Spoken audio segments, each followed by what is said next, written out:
The ground shook again, this time stronger. The rumble came from the sky, the alien ships circling above like vultures, waiting. Rhett clutched the device in his hand, feeling the weight of what he had to do. The alien stood beside him, watching the ships. Its body flickered with a soft, fading glow. "This is it," the alien said quietly. "The truth is in your hands, but the cost will be high. Once you open it, there is no turning back." Rhett turned to face the alien. "I'm ready," he said, his voice steady despite the fear inside. "I have no choice now." The alien nodded. "You must activate the device. It will unlock Earth's true power, the weapon hidden from the world for centuries." Rhett's heart pounded. The weight of the moment pressed on him. He stepped forward, placing his finger on the device's smooth surface. The symbols on the device flashed brightly, lighting up the dark night. A deep hum filled the air, and the ground seemed to vibrate beneath him. Suddenly, a massive burst of energy shot from the device, cutting through the clouds like a blade. The air crackled, and a pulse of light erupted from the mountainside, shooting up into the sky, straight toward the hovering invaders. Rhett's eyes widened as the light grew brighter. The device was doing something. It was sending a signal, a message to the past. The alien's eyes glowed with an eerie calm. "It's working," it said softly. "The weapon is waking." In the distance, the invaders' ships stopped moving. They hovered, frozen, as if unsure of what was happening. The sound of engines ceased, and then silence. For a brief moment, everything stood still. And then the mountainside cracked open. A massive ancient structure rose from the earth, towering into the sky. It was made of strange, black stone, covered in symbols no human had ever seen before. It pulsed with energy, releasing waves of power into the air. The invaders' ships, now terrified, began to move again, retreating. But they were too late. From the structure, a beam of blue energy shot straight into the sky, splitting the darkness above. The invaders' ships trembled as if the very air had turned against them. Rhett could feel the power of the weapon, a power so ancient, so strong, that even the invaders couldn't ignore it. They had no idea what was coming. The alien turned to Rhett, its expression filled with both awe and fear. "This is Earth's secret weapon. It was hidden for a reason, but now it must be used." Rhett's pulse raced. What happens next? The alien didn't answer right away. It looked up at the weapon, its eyes glowing brighter. "You have to decide," it said. "You can use the weapon to push them back, drive them out of Earth's atmosphere, or you can destroy them completely. But doing that, it will change everything." Rhett thought quickly. He knew they couldn't just send the invaders packing. They needed to be stopped for good. This was Earth's only chance. He stepped toward the alien weapon and looked up at the dark sky, now swirling with energy. He didn't hesitate. "We're ending this now," he said. The alien nodded, its eyes glowing. "Then you will need to activate the core." Rhett reached out, touching the strange stone. His fingers burned, but the moment he made contact, the power surged through him. He could feel the weapon's energy course through his veins. Suddenly, the entire world seemed to pause. Time itself seemed to hold its breath. With a shout, Rhett activated the core. A massive explosion of energy burst from the structure. The light was so intense that it blinded everything in its path. For a moment, Rhett couldn't see anything, only feel the shockwave of power rippling through the air. Then he saw it. The invaders' ships, now glowing with a red, pulsing light, were falling from the sky, crashing into the ocean below. One by one, their ships crumbled, the energy of the weapon breaking them apart. Rhett's heart raced as he watched the sky clear. The invasion had been stopped. The ships were gone. But at what cost? The alien stood beside him, watching the destruction. "You have saved Earth," it said quietly. "But now, the world will know the truth. And that truth will change everything." Rhett looked at the alien, its glowing eyes now fading. "What happens to you now?" The alien didn't answer. It slowly began to fade, like a memory slipping away. "I have fulfilled my purpose," it said. "Now, it's your world to protect." And with that, the alien disappeared into the wind. Rhett stood there alone, feeling the weight of the world on his shoulders. The battle was over, but the war was just beginning. Rhett ran through the shadows, his breath loud in his ears, his heart racing. The sky above was still clear, but he knew it wouldn't stay that way. The drones were getting closer. Earth's military would be on high alert soon. But the alien's warning was already haunting him. The invaders were here. He had to get to the hidden research center, a place where the government had stored old files. Somewhere deep in the mountains, away from the city. It was his only hope to expose the truth to the world. But the road was dangerous, and with every step, the weight of what he was carrying, the memory device, the truth, felt heavier. Behind him, the lights of the base blinked red. They were searching for him, for the alien, for the secret they thought they could bury forever. Rhett's thoughts were interrupted by a noise, a low hum in the distance. He turned around, squinting. A shadow moved across the sky. At first, he thought it was just another drone. But this was something bigger. A ship. A massive one, dark like a hole in the night.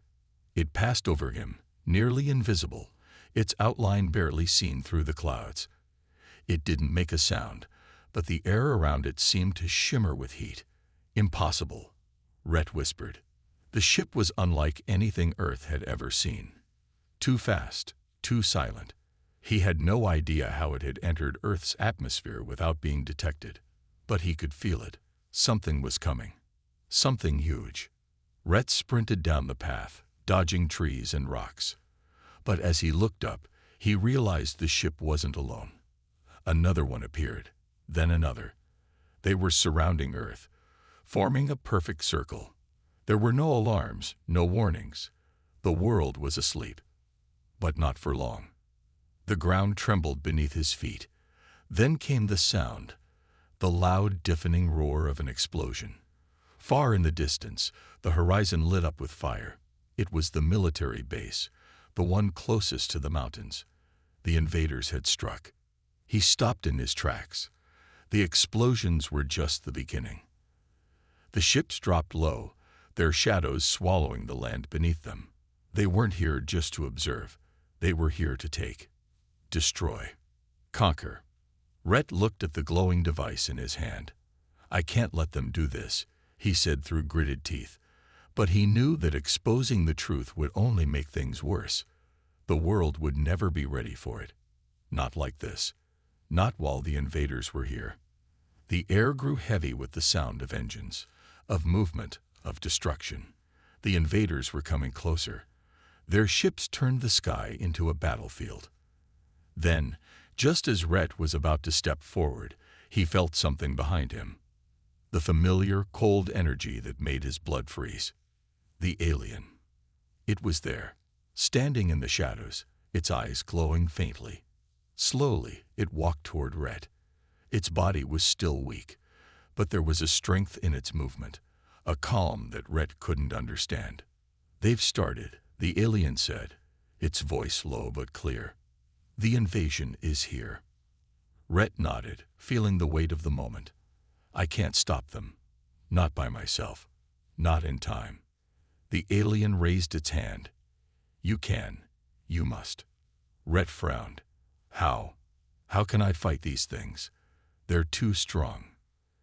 "You have something stronger," the alien replied, pointing to the device in Rhett's hand. "That is your weapon. It holds the truth." Rhett shook his head. "The world won't believe it. It's too much. They'll think I'm insane." The alien stepped closer, its hand gently touching the device. "Let them think what they will. They will have no choice but to believe soon."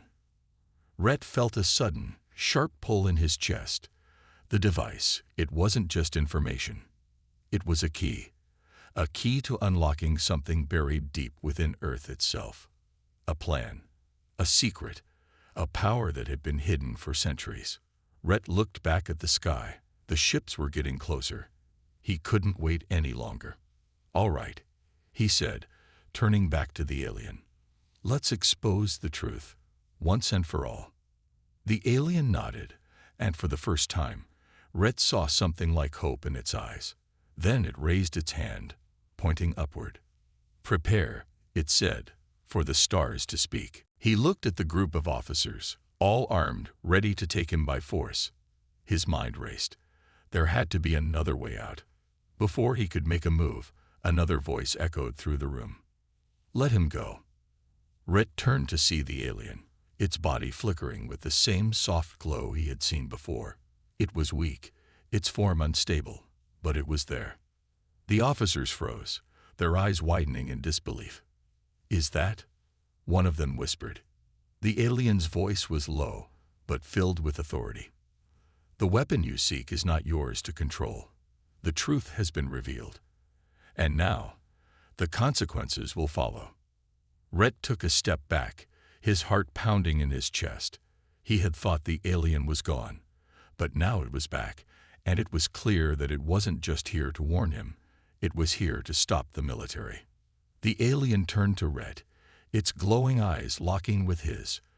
The weapon was never meant to be wielded by those who do not understand its power. "You have unlocked it, but you are not its master. The world must be prepared for what is to come, but not through force." Rhett looked at the alien, understanding finally dawning. "You mean, we have to teach them, show them how to use it, properly?" The alien nodded. "Yes, but be warned, not everyone will be ready for the truth. And those who are not ready will try to control it for their own gain." As the alien spoke, the military officers began to back away, their faces filled with uncertainty.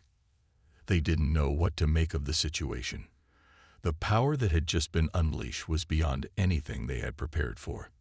Rhett looked at the alien one last time. "What happens now?"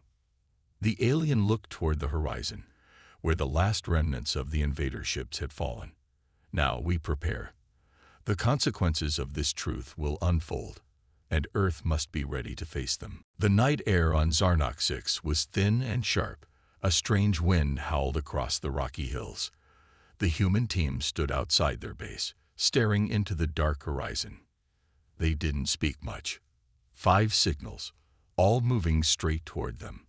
Their heat signatures matched Wisp exactly, but there was no message, no sound, just movement. Wisp stood between Davis and Mia. His eyes were glowing again, soft and blue. He didn't move, didn't blink, just watched the shadows. "Are they dangerous?" Davis asked quietly. Wisp didn't answer right away. Then he said, "They were like me. Before." Mia stepped closer. "Before what?" Wisp whispered, "Before I remembered. The team armed the base defense, not to fire, just in case. The alien council had already warned them. If anything strange happened, they were to destroy the creature and all signs of it. But Davis couldn't do that. He believed Wisp. He had seen something in the creature, something real. Not just intelligence, but pain, regret, maybe even guilt. Then, just after midnight, the sensors beeped again. The 5 shapes appeared over the far ridge. They were the same size as Wisp, same armored plates, same glowing eyes. But something was different. Their movements were smooth, too smooth, no hesitation, no emotion. Wisp stepped forward, his voice calm. "Let me speak to them." Davis nodded. "We'll cover you." Wisp walked out alone. The 5 figures stopped at the bottom of the hill, lined up side by side. For a long moment, no one spoke. Then one stepped forward. It tilted its head at Wisp. "You broke code," it said in a cold, flat voice. "You are no longer in link." "I chose," Wisp replied. "You forgot your function." "I remembered who I was," Wisp said louder. "I chose to protect, not destroy." The others said nothing, but their eyes grew brighter. "They are infected," Wisp said, turning toward the humans. "Not with disease, with purpose. Their minds are still trapped in the war." Mia's hand moved to her weapon. Then the first brother charge. Faster than expected. Wisp met it mid-run. The two slammed into each other with a blast of dust and sparks. The human team watched in shock as the two creatures fought with speed and power that didn't match their small size. Claws clashed, armor cracked, and Wisp was bleeding silver. Two more of the creatures joined the fight. Davis shouted, "Wisp, fall back." But Wisp didn't run. Instead, he jumped on one, slammed it to the ground, and shouted a strange command word none of them understood. The creature froze, dead still. Its lights went out. What did he just do? Mia asked, wide-eyed. "He shut it down," Davis said. But Wisp was now wounded. One of his backplates was torn. His movements were slower. The last two creatures circled him. And then, bang! A warning shot fired into the sky. From behind the hill, a new figure appeared. It wasn't another creature. It was a tall alien, old, wrapped in a dark cloak. His voice rang out. Enough. Even the remaining creatures stopped moving. Wisp turned, limping. "You," he said, almost growling. The old alien walked forward. His eyes were white with no pupils. "You were not supposed to wake up," the alien said. "You were meant to remain buried, until needed." "Needed for what?" Davis shouted. The alien smiled slowly. "To finish the war your galaxy has forgotten." The battlefield was eerily quiet. The alien ships that had once filled the sky were now nothing more than silent hulks, drifting motionless in the atmosphere. Their engines were dead, their weapons useless. Wisp stood at the center of the chaos, his eyes glowing softly. He had done it. The enemy's advanced technology was temporarily disabled, but there was a price for such power. He felt the weight of it, draining, exhausting, but necessary. Mia and Davis were both panting, their weapons still raised, ready for the next move. Their guns clicked as they reloaded. The ground around them was littered with the fallen remains of enemy soldiers. Some of the creatures had managed to fight back, but most had been rendered useless by Wisp's intervention. Yet the battle was not over. Wisp could feel it in the air, an unsettling calm, as if the enemy was preparing for something worse. Davis wiped the sweat from his brow. "Is it over?" Wisp shook his head. "No, it's just begun." A deep rumble vibrated through the ground, and the silence shattered. The sky above the mountains flickered. Hundreds of smaller enemy ships began to descend rapidly. They were smaller, but faster, and they were angry. "We need to move," Mia shouted, sprinting toward the hidden entrance to their underground command post. But it was too late. From the darkness, a figure appeared. This one was larger than the others, its armor darker, its eyes glowing with an ominous red light. It stood in front of them, towering over the rest of the invaders. It was the leader. Davis's pulse quickened as the leader's voice echoed across the field. "You cannot stop us. This world will burn, just like all the others before it." Wisp stepped forward, his hand raised. "You underestimate humanity. You underestimate me." The leader's laugh was cold and mocking. "You were a tool, nothing more. And now you will be nothing." With a sudden motion, the leader raised his weapon, a massive energy-infused blade that hummed with deadly power. He swung it with a force that sent shockwaves through the air. Wisp's eyes narrowed. He wasn't just fighting for survival now. He was fighting for everything. He charged. The two collided in a flurry of sparks and explosions. The energy blade met Wisp's arm, and for a moment, it looked like he would be cut in half. But Wisp's systems sparked to life, and with a violent twist, he grabbed the weapon and ripped it from the leader's grasp. The leader stumbled back, surprised. "Impossible. You're not the only one who can break the rules," Wisp growled.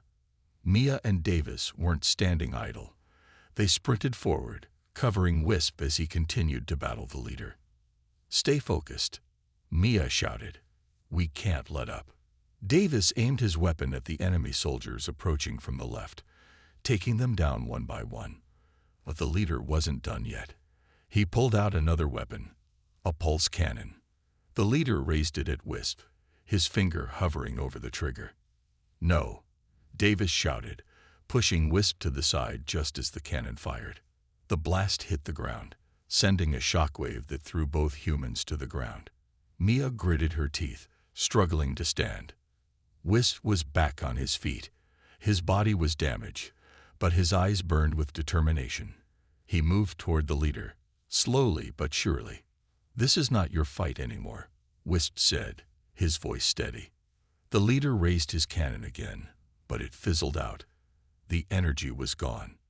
Wisp grinned. No more weapons. The leader roared in anger, charging at Wisp, but he was too slow.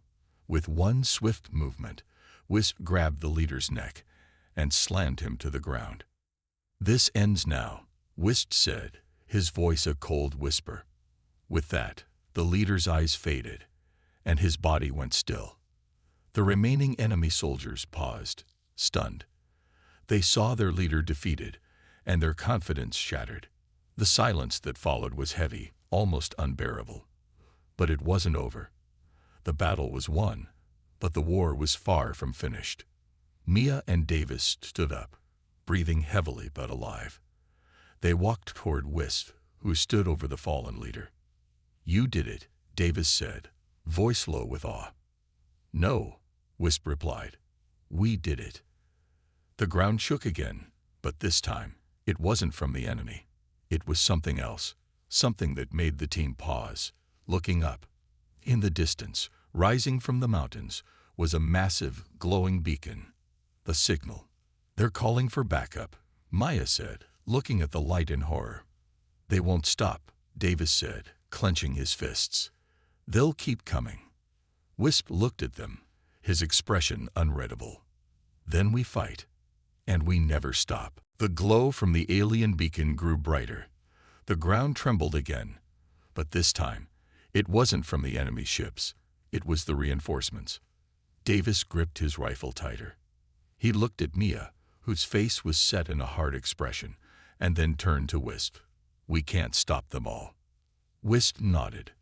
"No, but we can make them regret coming here." Mia's eyes flashed with determination. "If we hold them off long enough, we can get to the control center, shut everything down before they land." "That's our only chance," Davis agreed. "We need to buy time." They sprinted towards the center of the battlefield, where the ground was still shaking with the force of the incoming enemy ships. The beacon in the sky was calling them in, and there was no turning back. The team moved quickly, ducking behind rocks and craters, as alien forces began to land in larger numbers. The first wave of reinforcements was already on the ground, charging toward them. "We'll have to take them out one by one," Maya said, taking aim at the closest soldier. The blast rang out, and the alien soldier crumpled to the ground. "But we need more firepower." Davis nodded. "I'll set up the explosives. You cover me." As Davis rushed forward to plant explosives on the enemy ships, Mia continued to pick off soldiers. The blasts echoed through the valley, sending shockwaves through the battlefield. Meanwhile, Wisp was engaged in a brutal hand-to-hand battle with a dozen alien soldiers. His glowing eyes burned with intensity, and every strike he landed was powerful enough to send the invaders flying. "I will not let you take this world," Wisp growled, his voice full of fury. But the enemy was relentless. The soldiers kept coming, more and more pouring from the ships above.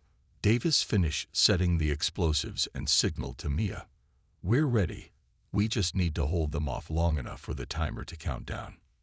Mia nodded, her heart pounding in her chest. "Let's move. Together." They rushed toward the control center, with Wisp leading the way. The remaining soldiers tried to stop them, but the team was faster, and the explosions Davis had set off kept the enemy distracted for a while longer. Finally, They'd reached the control center. Davis smashed through the doors, and Maya followed closely behind. Wisp stayed outside, guarding the entrance as the team worked. Mia quickly hacked into the main terminal, her fingers flying across the keys. The countdown was ticking. Davis was on high alert, keeping watch for any signs of enemy soldiers who might try to stop them. Almost there, Mia muttered, her eyes narrowing at the screen. But then the door behind them slammed open. A huge alien soldier, much larger than the others, stood in the doorway. Its eyes burned with hatred, and it raised its massive weapon, ready to strike. Mia froze. Davis. Before she could react, Davis had already grabbed the soldier's arm, using its own weight against it. He pushed the alien back, knocking it into a pile of equipment. "Go, Mia," Davis shouted. Mia didn't hesitate. She typed in the final command, and the terminal beeped in confirmation. The countdown stopped. "We did it," Maya said, breathing a sigh of relief. But the battle outside wasn't over. They still had to survive the final wave of enemies that were closing in fast. "Let's go," Davis shouted, turning to run toward the exit. The moment they stepped outside, they saw the alien ships beginning to take off. The reinforcements were retreating. They had won. Wisp stood tall, his body battered but strong. His eyes flashed one last time as he raised his hand to signal the retreat.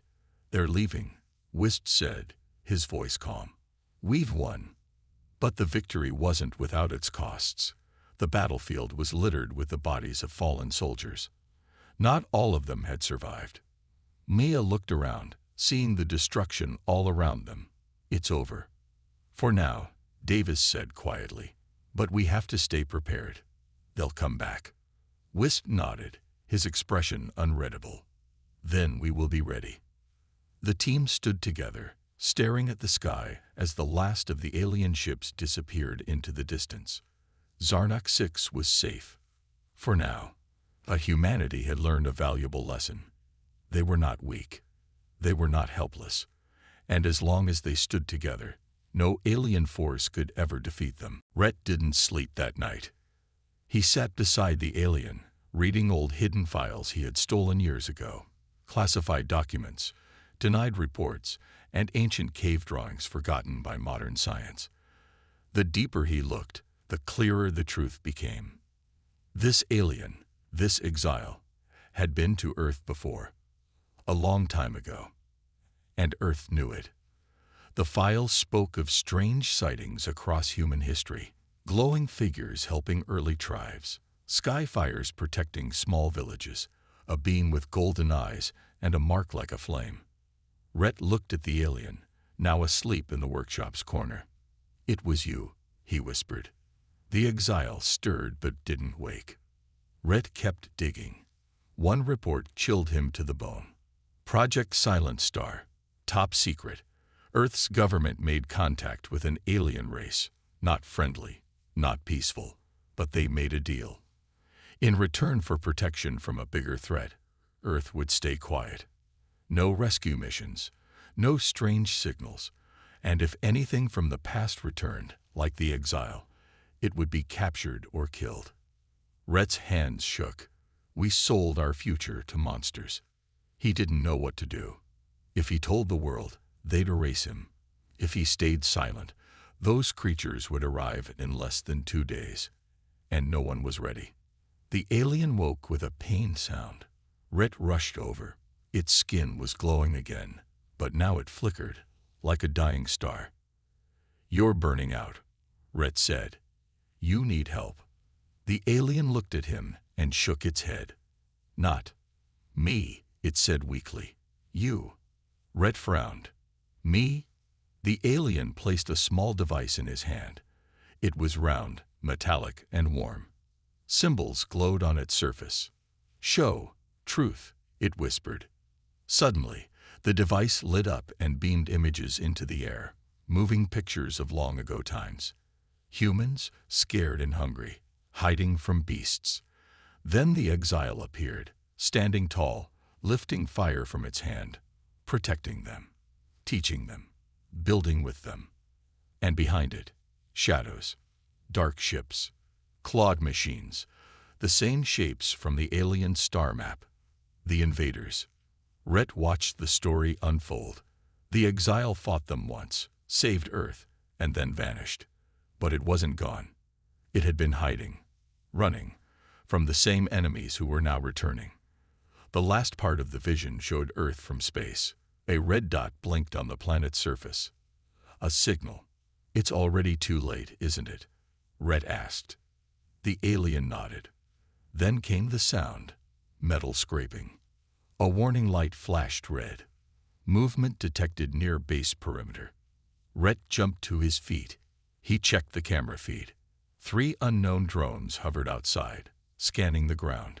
Black, silent, and not from Earth. He turned to the alien. "They found you." The alien stood up. It touched the wall and opened a panel Rhett never noticed before. Inside was a glowing orb, pulsing like a heartbeat. "Energy core," the alien said. "Last of my kind. Inside." Rhett stepped back. "Your kind is still alive." The alien shook its head. "Just memory, but strong. Can stop them. One time." "One time?" Rhett's heart pounded. "You're planning to use it." The alien nodded. "But only with truth. Earth must choose." Outside, the drones moved closer. Their scanners hit the hidden tunnel entrance. Alarms flashed. Time was running out. Rhett grabbed the device again and looked at the alien. "If I take this to the world, they'll try to shut it down. Lock me away. Say it's fake."